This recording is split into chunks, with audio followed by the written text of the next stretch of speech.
पूर्णगुणार्णवाय विश्वोदयस्थितिलयोन्नेतिप्रदाय ज्ञानप्रदाय विबुधासुरसौख्यदुःखसत्कारणाय वितताय नमो नमस्ते। जयति हरिरचिन्त्यः सर्वदेवैकवन्द्यः परमगुरुरभिष्ठः भक्तिदः सज्जनानां निखिलगुणगणार्णो नित्यनिर्मुक्तदोषः सरसिजनयनोऽसौ श्रीपतिर्मानदो नः। यत्पादपङ्कजपरागनिषेवकाणां दुःखानि सर्वाणि लयं प्रयान्ति सब्रह्मवन्द्यचरणो जनमोहनाय स्त्रीसङ्गिनामिति रतिं प्रथयंश्चचारा। क्वचित् शिवं क्वचित् ऋषीन् क्वचित् देवान् क्वचित् नरान् नमति अर्चयति ಸ್ತೌತಿ ವರಾನ್ ಅರ್ಥಯತೆ ಅಪಿ ಛ. ಅಸುರಮೋಹನಕ್ಕೆ ಏನೇನು ಮಾಡ್ತಾನೆ ಪರಮಾತ್ಮ ಅಂತ ಹೇಳ್ತಾರೆ. ಸಬ್ರಹ್ಮ ವಂದ್ಯಚರಣ ಜನಮೋಹನಾಯ. ಅಸುರ ಜನ ಅಂದರೆ ಅಸುರ ಜನಮೋಹನಾಯ ಸಬ್ರಹ್ಮ ವಂದ್ಯಚರಣ ಸ್ತ್ರೀಸಂಗೀನಾಂ ಇತಿರತಿಂ ಪ್ರಥಯಂಶ್ಚಚಾರ. ಸೀತಾವಿಯೋಗ ಇತ್ಯಾದಿ ನಾಟಕ ಎಲ್ಲ ಮಾಡಿದ್ದೆ ಹೊರತು ದೇವರಿಗೆ ದುಃಖಾದಿಗಳಿಲ್ಲ, ವಿಯೋಗದ ಹೆಸರು ಇಲ್ಲ, ಮೊದಲೆಲ್ಲ ಹೇಳಿದರು. ಇಂಥ ಎಷ್ಟೆಷ್ಟು ರೀತಿ ಮೋಹನ ಮಾಡ್ತಾನೆ ಅಂದರೆ ಕ್ವಚಿತ್ ಶಿವಂ, ಕೆಲವೊಮ್ಮೆ ರಾಮೇಶ್ವರದಲ್ಲಿ ಶಿವನ ಪ್ರತಿಷ್ಠಾಪನೆ ಮಾಡಿ ನಮಸ್ಕಾರವನ್ನು ಮಾಡಿದ. ಕ್ವಚಿತ್ ಋಷೀನ್, ಕೆಲವು ಕಡೆ ಋಷಿಗಳಿಗೆ ನಮಸ್ಕಾರವನ್ನು ಮಾಡಿದ. ಕ್ವಚಿತ್ ದೇವಾನ್, ಕೆಲವು ಕಡೆ ಬೇರೆ ದೇವತೆಗಳಿಗೆ ನಮಸ್ಕಾರವನ್ನು ಮಾಡಿದ. ಕ್ವಚಿತ್ ನರಾನ್, ಕೆಲವು ಮನುಷ್ಯರಿಗೂ ನಮಸ್ಕಾರವನ್ನು ಮಾಡಿದ. ನಮತಿ ಅರ್ಚಯತಿ, ಏನೇನು ಮಾಡ್ತಾನೆ? ಕ್ವಚಿತ್ ಶಿವಂ ಅರ್ಚಯತಿ, ಕ್ವಚಿತ್ ಶಿವಂ ನಮತಿ, ಕ್ವಚಿತ್ ಋಷೀನ್ ನಮತಿ, ಕ್ವಚಿತ್ ದೇವಾನ್ ನಮತಿ ಅರ್ಚಯತಿ, ಕ್ವಚಿತ್ ನರಾನ್ ನಮತಿ ಅರ್ಚಯತಿ. ಎಷ್ಟಿಷ್ಟೆಲ್ಲ ಮಾಡಿದ. ನಮಸ್ಕಾರ ಮಾಡೋದು, ಪೂಜೆ ಮಾಡೋದು, ಇವೆಲ್ಲ ಏನು ನೋಡೋದಕ್ಕೆ ಏನು ಅನಿಸುತ್ತೆ? ಇದು ಇವರೇ ಕೃಷ್ಣನೇ ಚಿಕ್ಕವರು, ಅವರೇ ದೊಡ್ಡವರು ಅಂತ ಕಾಣಿಸ್ತಾ ಇದೆ. ಆದರೆ ಸ್ತೌತಿ ಅರ್ಚಯತಿ, ಸ್ತೌತಿ, ನಾನು ನಮಸ್ಕಾರ ಮಾಡ್ತಾನೆ, ಪೂಜೆ ಮಾಡ್ತಾನೆ, ಸ್ತೋತ್ರ ಮಾಡ್ತಾನೆ. ವರಾನ್ ಅರ್ಥಯತೆ, ವರ ಕೊಡಿ ಅಂತ ಕೇಳ್ಕೊತಾನೆ. ಅಪಿಚ, ಇವೆಲ್ಲ ಮಾಡ್ದೆ. ಏನಿವೆಲ್ಲ? ಅಸುರಮೋಹನ. ಗೊತ್ತಾಯ್ತಾ? ಮುಂದೆ ಬರುತ್ತದೆ. ಪಾರಿಜಾತ ಹರಣ ಮುಗಿಸಿ ಸ್ವರ್ಗಲೋಕಕ್ಕೆ ಹೋದಾಗಲ್ಲಿ ಅದಿತಿ ದೇವಿಗೆ ಆಕೆ ಕರ್ಣಕುಂಡಲವನ್ನು ಎಲ್ಲ ಅಪಹರಣ ಮಾಡಿರ್ತಾನೆ ನರಕಾಸುರ. ಅದನ್ನೆಲ್ಲ ತಂದು ಒಪ್ಪಿಸ್ತಾನೆ. ಆಕೆ ಏನು ಮಾಡ್ತಾಳೆ? ಒಪ್ಪಿಸಿದ ತಕ್ಷಣ ಕೃಷ್ಣ ಭಾಳ ಸಂತೋಷ, ಕೃಷ್ಣ ನಮಸ್ಕಾರ ಮಾಡಿಬಿಡ್ತಾನೆ ಕೊಟ್ಬಿಟ್ಟು. ಆಕೆ ದೀರ್ಘಾಯುರ್ಭವ ಗೋವಿಂದ ಆಶೀರ್ವಾದ ಮಾಡಿಬಿಡ್ತಾಳೆ ಅಂತೆ. ಅದಕ್ಕೆ ಆಶೀರ್ವಾದ ಮಾಡಿ ಮಾಡಬೇಕಾ, ಆಕೆ ಮಾಡಬೇಕು? ಅಷ್ಟಮೋಹನ ಮಾಡ್ದ. ಅವಕ್ಕೆ ಏನಾಯ್ತಾಗ? ನಮಸ್ಕಾರ ಮಾಡಿದ ತಕ್ಷಣ ಆಶೀರ್ವಾದ ಮಾಡಿ ಹಾಕಿಬಿಟ್ಲ. ಇದು ನೋಡೋದಕ್ಕೇನು? ನಮಸ್ಕಾರ ಮಾಡಿದ್ದು ಈತ, ಆಶೀರ್ವಾದ ಮಾಡಿದ್ದು ಆಕೆ ಅಂದಮೇಲೆ ಪ್ರೂವ್ ಆದಾಗಾಯ್ತು. ಏನಂತ? ಇಷ್ಟಕ್ಕಂತ ಅದೆಲ್ಲ ಹೇಳ್ತಾರೆ. ಇದೆಲ್ಲ ಏನು? ಕನಿಗೆ ಲಿಂಗಂ ಪ್ರತಿಷ್ಠಾಪಯತಿ. ನೋಡಿ ಏನೇನು ಮಾಡ್ಬೋದು ದೇವರು. ನಮತಿ ಅರ್ಚಯತಿ, ಸ್ತೌತಿ, ವರಾನ್ ಅರ್ಥಯತಿ, ಅಪಿಚ, ಇಷ್ಟೆಲ್ಲ ಕೆಲಸಗಳನ್ನು ಮಾಡ್ತಾನೆ. ಇದಿಷ್ಟು ಕೂಡ ಏನು? ಅಸುರ ಮೋಹನ. ಈ ರೀತಿ ಉಳಿದ ದೇವತೆಗಳು ಮಾಡಿದಾಗ ಅದನ್ನೇನಂತ ಹೇಳಿಲ್ಲ, ಅಸುರ ಮೋಹನ ಅಂತ ಹೇಳಿಲ್ಲ. ಗೊತ್ತಾಯ್ತಾ? ಇದು ಕೃಷ್ಣ ಮಾಡಿದಾಗ ಮಾತ್ರ, ರಾಮ ಮಾಡಿದಾಗ ಮಾತ್ರ, ನಾರಾಯಣ ರೂಪಗಳು ಮಾಡಿದಾಗ ಮಾತ್ರ ಹೇಳ್ತಾರೆ ಹೊರತು ಬೇರೆಯವರಿಗೆಲ್ಲ ನಮಸ್ಕಾರನೇ. ಇದು ವಿಶೇಷಾಂಶ. ಲಿಂಗಂ ಪ್ರತಿಷ್ಠಾಪಯತಿ ವೃಣೋತಿ ಅಸುರತೋ ವರಾನ್ ಅರ್ಥಯತೆ ಪಿಚ. ವರಗಳನ್ನು ಕೇಳ್ತಾನೆ. ಕೆಲವೊಮ್ಮೆ ಯಾರಿಂದ? ಅಸುರತಾ ವರಾನ್, ಅಸುರಿಂದ ವರ ಕೇಳ್ತಾನೆ, ರಾಕ್ಷಸರಿದ್ದ. ಅರ್ಥ ಆಯ್ತಾ? ಅಮರಾಸುರ ಸಿದ್ಧವಂದ್ಯಂ ಅಂತ ಹೇಳಿದರೆ ಅಮರಾಸುರರಿಗೆ ನಮಸ್ಕಾರ ಮಾಡಿದ್ದ, ಅಸುರರಿಗೂ ನಮಸ್ಕಾರ ಮಾಡಿಬಿಟ್ಟಿದ್ದಾನೆ, ವರ ತಗೊಂಡಿದ್ದಾನೆ. ಅವರಿಗೆ ಹಾಗಾಗುತ್ತೆ. ಏನು ವರ ಬೇಕು ಅಂತ ಅವರೇ ಕೇಳ್ತಾರೆ. ನೀವು ತಲೆಮೆ ಮಾಡಿಕೊಂಡ್ರೆ ಕೊಲ್ತೀನಿ ಅಂತ ಹೇಳ್ತಾರೆ. ಗೊತ್ತಾಯ್ತು? ನೋಡೋದಕ್ಕೆ ಏನು ಅನಿಸುತ್ತಿದೆಯಲ್ಲ? ಅಸುರಿಂದ ವರ ಕೊಡುತ್ತಾನು. ವರದೇಶ ವರಪ್ರದಂ, ಇಂದಿರಾಪತಿ ಮಾಧ್ಯಾದಿ ವರದೇಶ ವರಪ್ರದಂ. ಇಲ್ಲಿ ಮಾಡ್ತಿರೋದೇನೀಗ? ವರ ಕೇಳ್ತಾರೆ, ಅಸುರಿಂದ ವರ ಕೇಳ್ತಾರೆ. ಅರ್ಥ ಆಯ್ತು? ಅಸುರಿಂದ ವರ ಕೇಳ್ತಾನೆ ಅಂದರೆ ಎಷ್ಟು ಆಶ್ಚರ್ಯ. ಲಿಂಗಂ ಪ್ರತಿಷ್ಠೆ, ಇವೆಲ್ಲ ಅಸುರ ಮೋಹನ. ವೃಣೋತಿ ಅಸುರತೋ ವರಾನ್, ಅಸುರತಃ ವರಾನ್ ವೃಣೋತಿ, ಅಸುರರಿಂದ ವರಗಳನ್ನು ಪಡಿತಾ ಇದ್ದಾನೆ. ಏನೇನಾಗಿದ್ದಾನೆ ಕೊನೆಗೆ ತಾನು? ಸರ್ವೇಶ್ವರ ಸ್ವತಂತ್ರೋ ಭಗವಾನ್ ವಿಷ್ಣು ಸರ್ವಶಕ್ತಿಶ್ಚ ಸರ್ವದ. ಸರ್ವೇಶ್ವರನಾಗಿದ್ದಾನೆ, ಸ್ವತಂತ್ರನಾಗಿದ್ದಾನೆ, ಸರ್ವಶಕ್ತನಾಗಿದ್ದಾನೆ. ಸರ್ವದಾ ಸರ್ವೇಶ್ವರ, ಸರ್ವದಾ ಸ್ವತಂತ್ರ, ಸರ್ವದಾ ಸರ್ವಶಕ್ತಿ. ಎಲ್ಲಿ ಬಂದಿದೆ ಇಂಥ ಮಾತು? ತಿಷ್ಪಪ್ಪೇವಾವತಾರೇಶ್ವರ್ಭಿರ್ಭವನಂ ಹಿಂಸಿತೋ ಸರ್ವಜ್ಞ ಸರ್ವಶಕ್ತಿ. ವಾಯುದೇವರಿಗೆ ಸರ್ವಶಕ್ತಿ ಅಂತ ಹೇಳಿಬಿಟ್ಟಿದ್ದಾರೆ. ಜೀವೋತ್ತಮನಾಗಿ ಸರ್ವಶಕ್ತರಾದರೆ ಸರ್ವೋತ್ತಮನಾಗಿ ಪರಮಾತ್ಮ ಸರ್ವಶಕ್ತ. ಇಷ್ಟಾದರೂ ಕೂಡ ಮತ್ತು ಕೆಲವೊಮ್ಮೆ ಸರ್ವಶಕ್ತಿ ಇರ್ಬೋದು, ಕೆಲವೊಮ್ಮೆ ಇಲ್ಲ. ಸರ್ವದಾ ಅಂದ್ರೇನು? ಸರ್ವದೇಶೇಶು ಕಾಲೇಶು ಸ ಏಕಃ ಪರಮೇ ಅಣುಭಾಷ್ಯಾಗ ಸರ್ವದ ಶಬ್ದಕ್ಕೆ ಸೇರಿಸ್ಕೋಬೇಕು. ಇನ್ನೂ ಕೂಡ ಸರ್ವದೇಶೇಶು ಕಾಲೇಶು ಸ ಏಕಃ ಪರಮೇಶ್ವರ, ಸರ್ವದೇಶೇಶು ಸರ್ವಕಾಲೇಶು ಸಹ ಏಕಃ.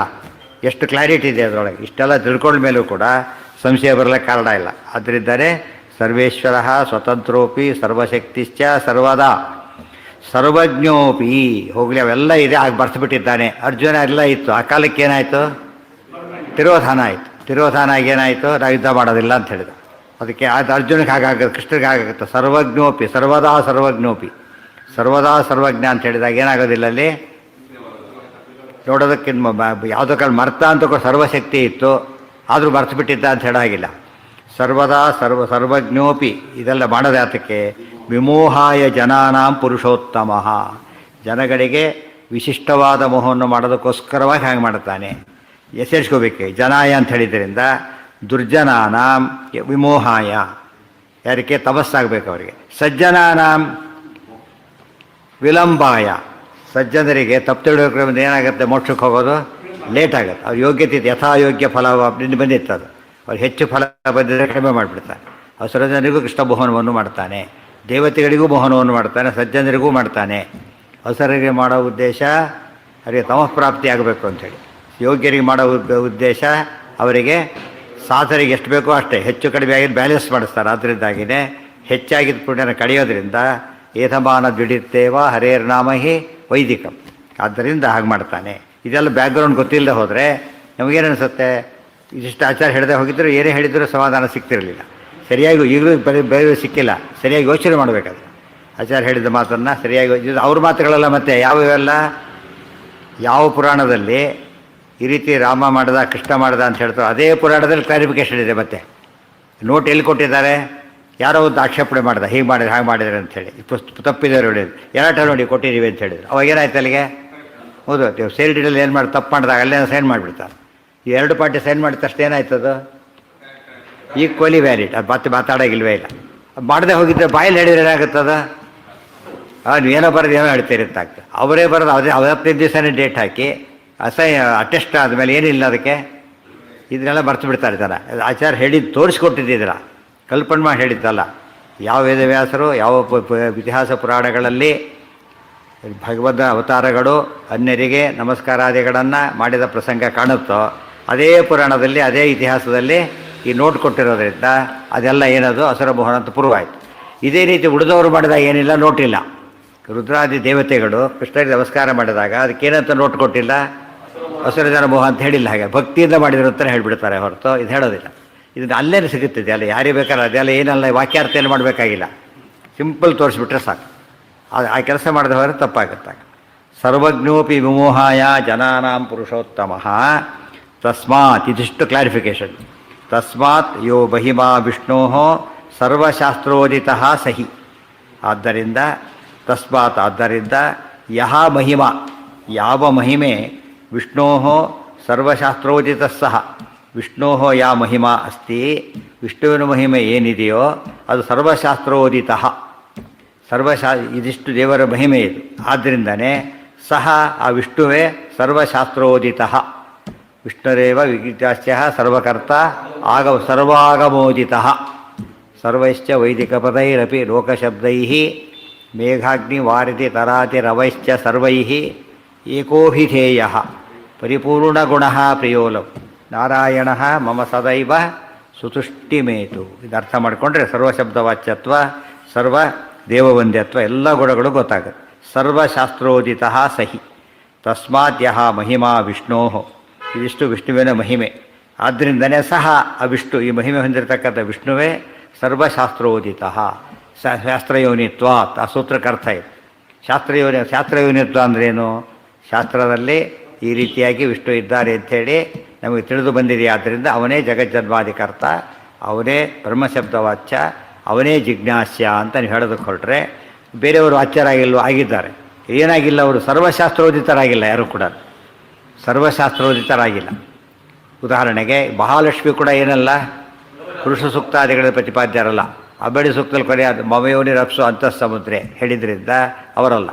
ಅಂದರೆ ಅಬ್ಸಲ್ಯೂಟ್ ಸೆನ್ಸ್ನಲ್ಲಿ, ರಿಲೇಟಿವ್ ಸೆನ್ಸ್ನಲ್ಲಿ ಹೇಳ್ಬೋದು. ಅಬ್ಸಲ್ಯೂಟ್ ಸೆನ್ಸ್ನಲ್ಲಿ ಸರ್ವಶಾಸ್ತ್ರ ಪ್ರತಿಪಾದ್ಯತ್ವ ಇರೋದು ಯಾರಿಗೆ? ನಾರಾಯಣನಿಗೆ ಮಾತ್ರ. ಭಾಳ ಇಂಪಾರ್ಟೆಂಟ್. ಸರ್ವಶಾಸ್ತ್ರೋದಿತ ಸಹಿ.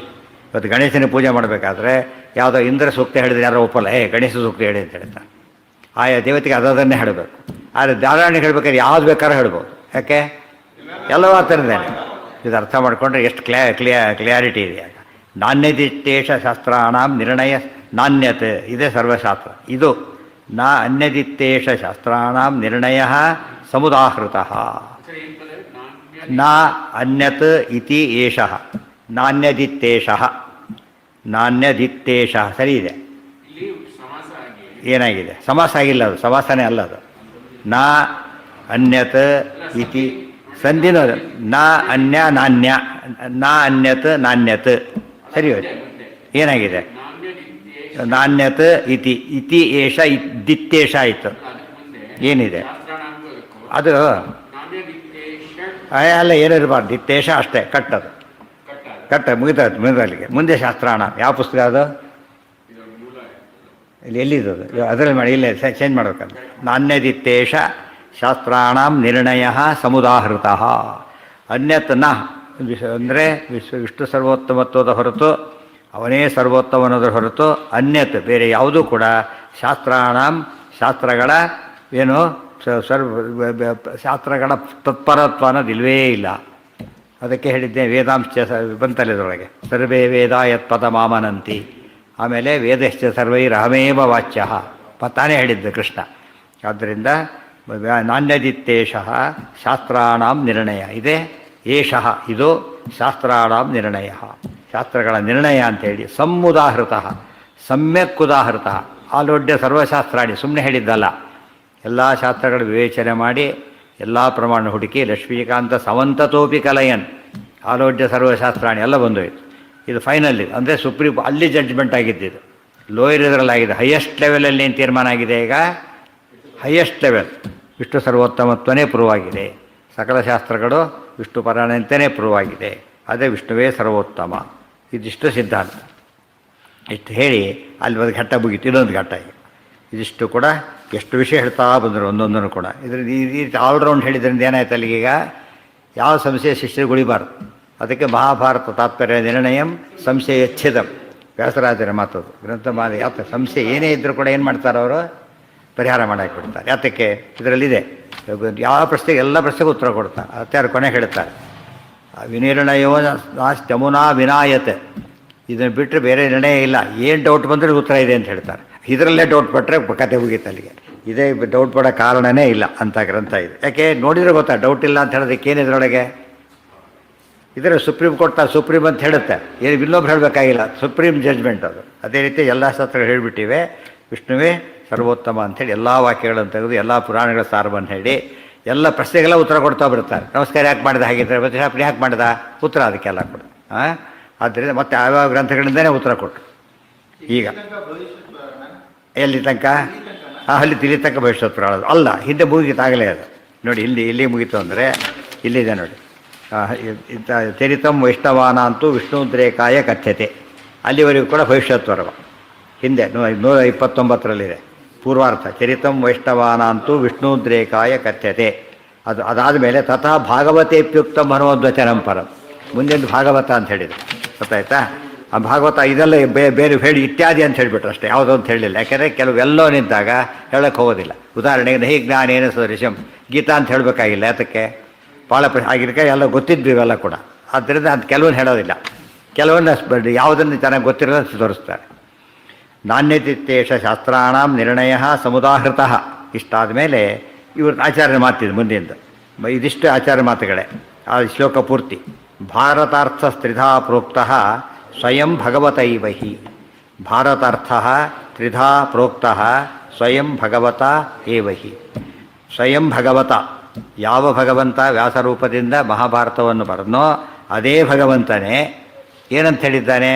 ಭಾರತಾರ್ಥ, ಭಾರತದ ಅರ್ಥವು ತ್ರಿಧ, 3 ವಿಧವಾಗಿದೆ ಅಂತ ಹೇಳಿದ್ದಾನೆ. ಆದ್ದರಿಂದನೇ ಹೇಳಲ್ಪಟ್ಟಿದೆ. ಈ ಮಾತು ಯಾಕೆ ತೆಗಿತಾ ಬಂತು ಅಂತ ಕೇಳಿದರೆ, ಸರ್ವಶಾಸ್ತ್ರೋಚಿತ ವಿಷ್ಣುವೇ ಅಂತ ಹೇಳಿದ್ರಿ. ಮಹಾಭಾರತ ಇನ್ನೂ ಜಾಸ್ತಿ ಹೇಳುತ್ತೆ ಅಂತ ಹೇಳ್ತಿದ್ದೀರಿ. ಅದು ಪಾಂಡವರ ಕೌರವರ ಕಥೆ ಅದು, ಜಸ್ಟ್ ಹಿಸ್ಟ್ರಿ ಅಷ್ಟೇ ಅದು. ಅದು ವಿಷ್ಣು ಸರ್ವತ್ವತ್ತೆ ಹೇಗೆ ಬರುತ್ತೆ, ಎಲ್ಲ ಕಡೆ ಹೇಗೆ ಬರುತ್ತೆ, ಅದರಲ್ಲಿ ಎಲ್ಲೋ ಕೆಲವು ಕಡೆ ಬರುತ್ತೆ ಅಂತೇಳಿ ಒಪ್ಪೋಣ. ಗೀತಾ ಹೇಳಿದ ಬಂತು, ವಿಷ್ಣು ಸಹಸ್ರನಾಮ ಬಂತು, ಅವೆಲ್ಲ ಸರಿಯೇ, ಎಲ್ಲ ಕಡೆ ಇದೆ. ಏನು ಹೇಳಿದ್ದು, ಸರ್ವಶಾಸ್ತ್ರೋದಿತ ಅಂತ ಹೇಳ್ತೀರಲ್ಲ, ಇದು ಕಥೆ ಇದು ಅಥವಾ ಇತಿಹಾಸ ಅಷ್ಟೇ. ಆದ್ದರಿಂದ ದುರ್ಯೋಧನ ಶಬ್ದ ಇದೆ, ವಿಷ್ಣು ಹೇಳುತ್ತಾ ಅದು ಹೇಳಿದರೆ ಏನಾಯ್ತು, ದುರ್ಯೋಧನ ಕೆಟ್ಟವರು ವಿಷ್ಣು ಕೆಟ್ಟವರು ಅಂತ ಆಗಿಬಿಡೋದಿಲ್ಲ. ಸೊ ಭೀಮ ಜೀವೋತ್ತಮ ಅಂತ ಹೇಳಿ ಸರ್ವೋತ್ತಮ ಆಗಲಿಲ್ಲ, ಜೀವೋತ್ತಮ ಭೀಮ ವಿಷ್ಣು, ಭೀಮ ಜೀವೋತ್ತಮ ಜೀವೋತ್ತಮ ಸರ್ವೋತ್ತಮ ಇಲ್ಲಿ ಆಗ್ತಾನೆ. ಈ ರೀತಿ ಪ್ರಶ್ನೆ ಬರುತ್ತಾ ಇಲ್ಲೋ, ತಕ್ಷಣ ಉತ್ತರ ಕೊಡ್ತಾರೆ. ಭಾರತಾರ್ಥ ತ್ರಿಧಾ ಪ್ರೋಕ್ತಃ. ಭಾರತಕ್ಕೆ ಮೂರು ಅರ್ಥ ಇದೆ. ಒಂದರ್ಥ ಏನೋ ಎಲ್ಲರೂ ತಿಳ್ಕೊಂಡಿರ್ತಕ್ಕಂತಹ ಕೌರವ ಪಾಂಡವರ ಕಥೆಯ ಅರ್ಥ ಇದೆ. ಆದರೆ ಮೂರರ್ಥ ಇದೆ. ಒಂದು ಅರ್ಥ ಏನು ಹೇಳುತ್ತೆ ಅಂದರೆ ಬರೀ ವಿಷ್ಣುವನ್ನೇ ಹೇಳ್ತಾ ಇದೆ. ಪ್ರತಿ ಪದ ಅಲ್ಲ, ಪ್ರತಿ ಅವ್ಯಯಗಳು, ಚ ತು ಪರ್ವದ ಹೆಸರುಗಳು ಕೂಡ ಏನು ಹೇಳ್ತಾ ಇದೆ, ವಿಷ್ಣುವನ್ನೇ ಹೇಳ್ತಾ ಇದೆ. ಅದಕ್ಕೇನು ಆಧಾರ ಅಂದರೆ ಭಾರತದಲ್ಲಿ ಸ್ವಯಂ ಭಾಗವತ ಭಾರತದಲ್ಲೇ ಬಂದಿದೆ. ವೆರಿ ಇಂಪಾರ್ಟೆಂಟ್, ಭಾರತದಲ್ಲೇ ಬಂದಿದೆ. ಏನಂತ ಬಂದಿದೆ, ಮನ್ವಾದಿ ಕೇಚಿತ್ ಬ್ರುವತೆ ಶಾಸ್ತೀಕಾದಿ ತಥಾ ಪರೇ ತಥೋಪರಿಚರಾದ್ಯನ್ನೇ ಭಾರತಂ ಪರಿಚಕ್ಷತೆ. ಮನ್ವಾದಿ ಕೇಚಿತ್ ಬ್ರುವತೆ ಹಿ ಆಸ್ತಿಕಾದಿ ತಥಾ ಅಪರೇ ತಥಾ ಉಪರಿಚರಾದಿ ಅನ್ಯೇ ಭಾರತಂ ಪರಿಚಕ್ಷತೆ. ಎಷ್ಟು ಕ್ಲಿಯರ್, ಭಾರತದ್ದೇ ಶ್ಲೋಕ ಇದು, ಗೊತ್ತಾಯ್ತಾ? ಆರಂಭದಲ್ಲೇ ಬಂದುಬಿಡುತ್ತೆ, ಆರಂಭದಲ್ಲೇ ಬರ್ತೀವಿ ಶ್ಲೋಕ. ಬೇರೆಯವ್ರಿಗೆ ಅರ್ಥನೇ ಆಗಿಲ್ಲ, ಏನು ಬರೆದು ಬಿಟ್ರು ಗೊತ್ತೇನು ಅದಕ್ಕೆ. ಮಹಾಭಾರತ 3 ಸ್ಟೇಜಲ್ಲಿ ದೊಡ್ಡದಾಯಿತು. ಫಸ್ಟ್ ಸ್ಟೇಜ್ಗೆ ಏನಂತ ಹೆಸರು, ಅದಕ್ಕೆ ಜಯ ಅಂತ ಹೆಸರು. ಸೆಕೆಂಡ್ ಸ್ಟೇಜ್ ಏನಂತ ಹೆಸರು, ಭಾರತ ಅಂತ ಹೆಸರು. ಥರ್ಡ್ ಸ್ಟೇಜ್ಗೆ ಏನಂತ ಹೆಸರು, ಮಹಾಭಾರತ ಅಂತ ಹೆಸರು.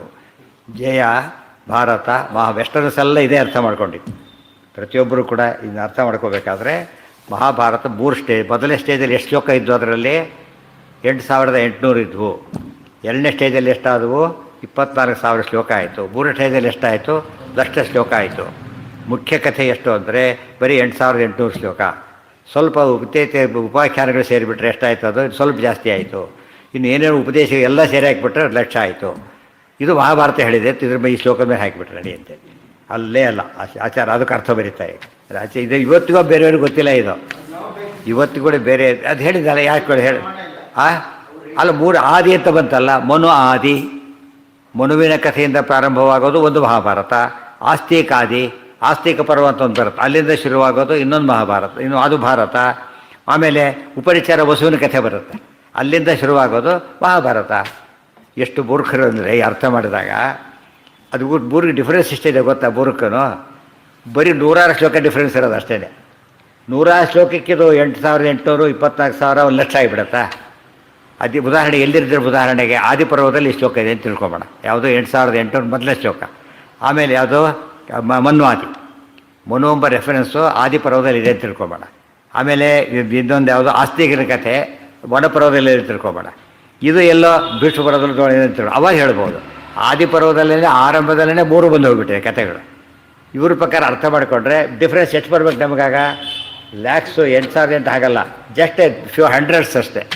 ಇವ್ರು ಹೇಳೋ ಪ್ರಕಾರ 8,800, ಆಮೇಲೆ 24,000, ಆಮೇಲೆ 1,00,000 ಶ್ಲೋಕ. ಈ ರೀತಿ ಹೇಳಿ, ಇದು ಎಷ್ಟು ಅನ್ಯಾಯ. ನಿಮಗೆ ಆಶ್ಚರ್ಯ. ಇವತ್ತಿಗೂ ಬೇರೆಯವರೆಲ್ಲ ಹೇಳೋದು ಅದನ್ನೇ ಪಾಠ ಮಾಡೋದು, ಅದನ್ನೇ MA ಓದ್ಬೇಕು, ಅದನ್ನೇ ಓದಬೇಕು. ಇವರು ಹಿಸ್ಟ್ರಿ ಆಫ್ ಸಂಸ್ಕೃತ ಲಿಟ್ರೇಚರ್ ಓದಬೇಕು, ಇದೇ ರೀತಿಯೇ ಓದಬೇಕು. ನಮ್ಮ ಜನರು ಇಷ್ಟು ಹೋಪ್ಲೆಸ್ಸು. ಅದ್ರ ವಿಷಯ ಅರ್ಥ ಗೊತ್ತಿದ್ದ ವಿಷಯ ಹೇಳೋದು ಬಿಟ್ಬಿಟ್ರು ಪೂರ್ತಿ. ಇವ್ರು ಓದ್ಬೇಕು ಅದನ್ನೇ ಹೇಳ್ಬಿಡ್ತಾರೆ, ಹೋಗ್ಬಿಟ್ಟು ಉಪನ್ಯಾಸ ಇವರು ಆಮೇಲೆ ಅದನ್ನೇ ಮಾತಾಡ್ತಾರೆ. ಇಂಟರ್ನ್ಯಾಷನಲ್ ಸೆಮಿನಾರಿಗೆ ಹೋದಾಗ ನಮ್ಮವರು ಈ ಶ್ಲೋಕ ಹೇಳ್ಬಿಟ್ಟು ಅದೇ ಅರ್ಥ ಹೇಳಾಕ್ಬಿಡ್ತಾರೆ. ಯಾಕೆಂದ್ರೆ ಅವ್ರಿಗೇನು ಇಷ್ಟ ಇಲ್ಲ. ಸೈಂಟಿಸ್ಟ್ ಅಂತ ಯಾತಕ್ಕೆ ಗೊತ್ತಾ ಮೆಚ್ಚಬೇಕು ನಾವು. ಲೇಟೆಸ್ಟ್ ಏನು ಕಂಡಿರ್ತಾರೆ, ಏನು ಮಾಡ್ತಾರೆ ಅವರು, ಅನೌನ್ಸ್ ಮಾಡ್ತಾರೆ. ದಿಸ್ ಈಸ್ ಅದು ಬುದ್ಧಿ ಡಿಸ್ಪ್ರೂವ್ ಆಗೋದು ಬೇಕಾದ್ರೆ ಅವ್ರು ಯೋಚನೆ ಇಲ್ಲ. ಬಟ್ ಏನು ಆನೆಸ್ಟಾಗಿ ಏನು ಮಾಡ್ತಾರೆ ಅವರು, ತಾಗಿದೆ ಹೇಳ್ತಾರೆ. ಇವ್ರು ಹಾಗಲ್ಲ, ಓದಿದ ಆತ್ಮವಂಚನೆ ಇದ್ದಾಗ ಲೆಕ್ಕ. ನಮ್ಮವರೇ ದೊಡ್ಡ ದೊಡ್ಡ ಸೆಮಿನಾರ್ಗೆ ಹೋದಾಗ ಹಿಂದೆ ಇದೇ ಅರ್ಥ ಹೇಳಿ ಬಂದು ಬರೆದವರು ಹಾಗೆ ಬರೆದವ್ರು ಇರ್ತಾರೆ. ಮತ್ತೆ ಆಚಾರ್ಯ ಇಷ್ಟೆಲ್ಲ ಹೇಳಿದ್ರು ಕೂಡ ಈಗ ಆಚಾರ್ಯ ಹೇಳ್ತೆ ಅರ್ಥ ಅಲ್ಲ. ಅದಕ್ಕೆ ಏನು ಅರ್ಥ ಶ್ಲೋಕಕ್ಕೆ ಅಂದರೆ ಮನ್ವಾದಿ ಶಬ್ದಕ್ಕೆ ಮನ್ವಾದಿ ಅರ್ಥ ಅಂಥೇಳಿ, ಉಪರಿಚಾರಾದಿ ಅರ್ಥ, ಆಸ್ತಿಕಾದಿ ಅರ್ಥ, ಬಿಗಿನಿಂಗ್ ಅಲ್ಲ ಅದು, ಮೀನಿಂಗ್ ಅದು. ಮನ್ವಾದಿ ಅರ್ಥ, ಆಸ್ತಿಕಾದಿ ಅರ್ಥ, ಉಪರಿಚಾರಾದಿ ಅರ್ಥ, 3 ಅರ್ಥ ಇದೆ ಅಂತ ಹೇಳಿದೆ. ನೋಡಿ ಮುಂದೆ ಅದನ್ನು.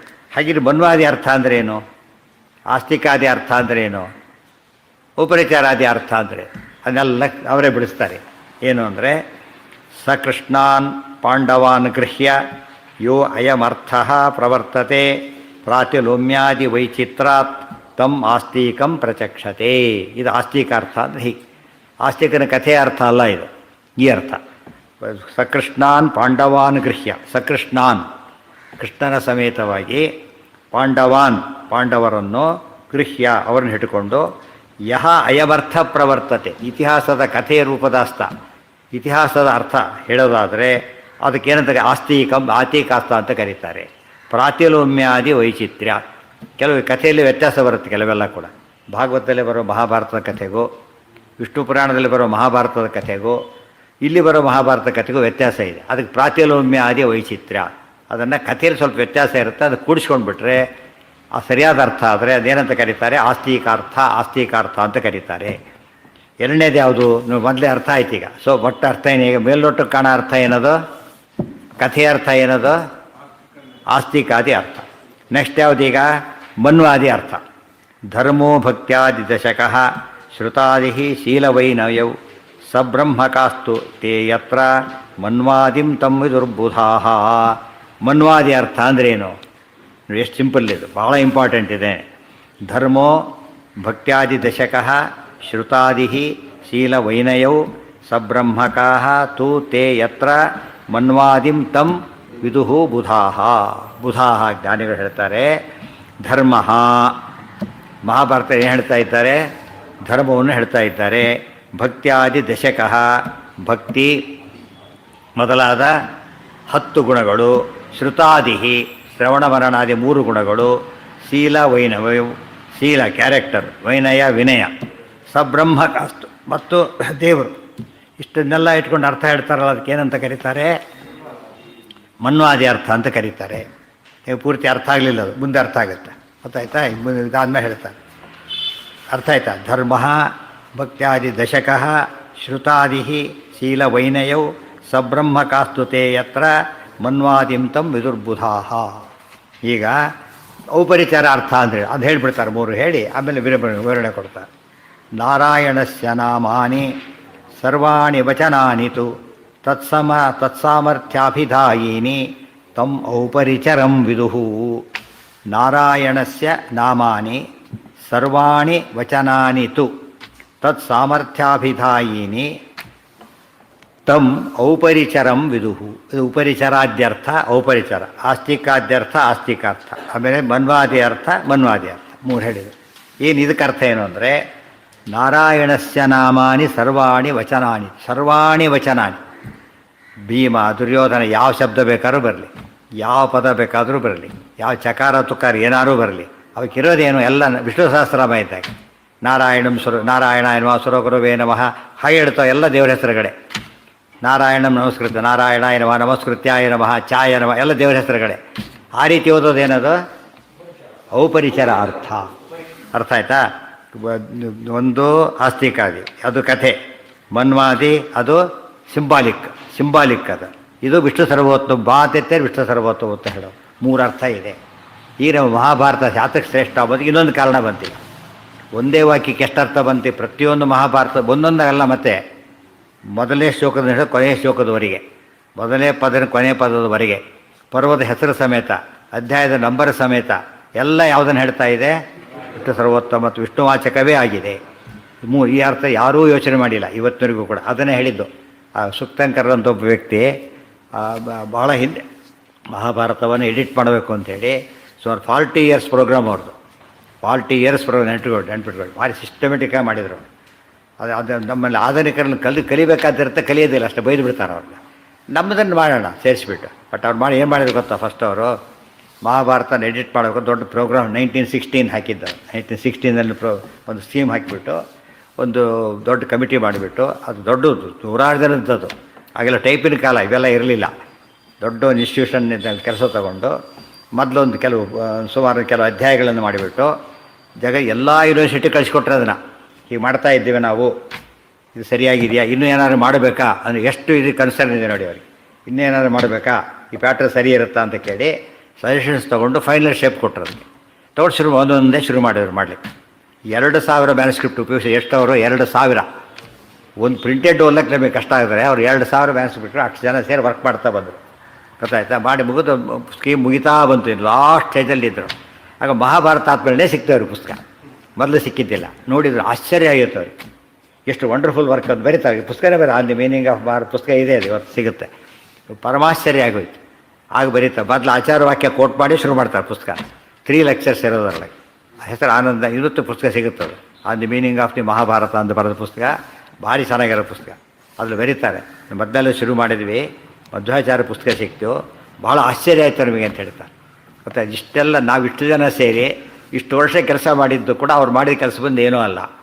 ಗೊತ್ತಾಯ್ತಾ. ನಾವು ಬರೀ ಏನು ಕಲೆಕ್ಟ್ ಮಾಡಿದ್ದೀವಿ, ಬರೀ ವರ್ಡ್ಸ್ ಕಲೆಕ್ಟ್ ಮಾಡ್ತಾ ಹೋಗಿದ್ವಿ, ಯಾವುದಿದೆ ಏನಿದೆ ಅಷ್ಟೇ. ಅವ್ರ ಅರ್ಥ ಹೇಗೆ ಬಂದು ತಿಳಿಸ್ತಾರೆ ಆಚಾರ್ಯರು, ಅದು ಅಧ್ಯಾತ್ಮಾರ್ಥ ಇದೆ ಅಂತ ಹೇಳ್ತಾರೆ.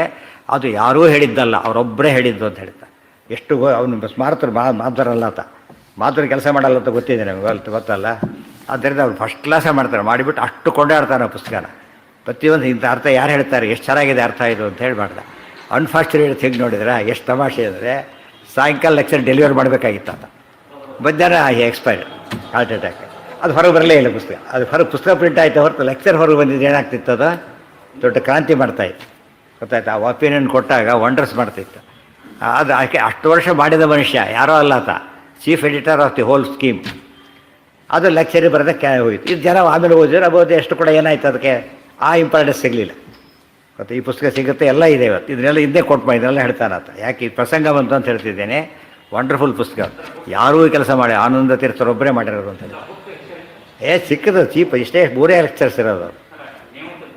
On the meaning of Mahabharata ಹೇಳಿದ, on the meaning of Mahabharata ಅಂಥೇಳಿ. ಮತ್ತು ರೀಪ್ರಿಂಟ್ ಮೊದಲು ಔಟ್ ಆಫ್ ಪ್ರಿಂಟ್ ಆಗಿತ್ತು. VS ಸುಕ್ತನ್ಕರ್, ಮರಾಠೆ ಸುಂಠಣ್ಕರ್ ಅಂತ ಕರೀತಾರೆ. VS